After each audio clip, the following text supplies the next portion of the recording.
దేనికి లొంగని పరమేశ్వరుడు, ఏ కానుకలకి లొంగనవాడు కన్నీళ్లు పెట్టుకుంటే లొంగుతాడమ్మా. పరమేశ్వరుడు కళ్యాణ గుణ సంపన్నుడు. భగవంతునికి గుణాలేమిటి అని మీరు ఎవరైనా పండితులను అడిగితే నిర్గుణుడండి, నిరాకారుడండి, ఏ గుణం ఉందని చెప్తూ ఉంటారు.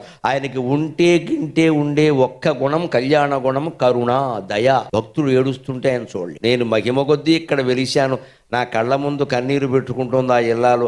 ఆ దుఃఖాన్ని తీర్చకపోతే నేనెందుకు ఇక్కడ? అమ్మవారి దగ్గర ఏడిచానని ఒక శివుడిని ఒక గిల్లు గెలుతుంది, మొత్తం తిరుగులేదు. ఇంకంత ఆడవాళ్ళు ఏడుతున్నారు, పట్టించుకోవే అంటుంది, అంతే, మొత్తం పట్టించుకుంటాడు. మన ఇళ్లలో కూడా మీరు గమనించండి, తండ్రి ఒక్కోసారి మొండిగా బండగా మాట్లాడతాడు. వా అదవా నీ చదువు దండగా, నీకు మళ్ళీ ఇదోటి అంటాడు. అదే తల్లి ఏముంటుంది, మనం ఎలాగో చదువుకోలేదు, ఆడు చదువుకోతే ఇచ్చేయండి. తల్లి ప్రేమ తల్లి ప్రేమ. అందుకని అమ్మవారికి ప్రేమ ఎక్కువ. మనమే ఆవిడ ముందు కన్నీళ్లు పెట్టుకుందనుకో ఆవిడ కరిగిపోతుందాం. తప్పు చేసినా సరే మొహమాటం లేకుండా చెబుతాం, ఏం బాధపడక్క. నిజం ఒప్పుకుంటున్నాం కదా, మనమే కప్పిపుచ్చుకోవట్లేదు, అహంకరించలేదు. తప్పు చేశానమ్మా కానీ ఈ దుఃఖం నేను భరించి అంటే తీరుస్తుంది.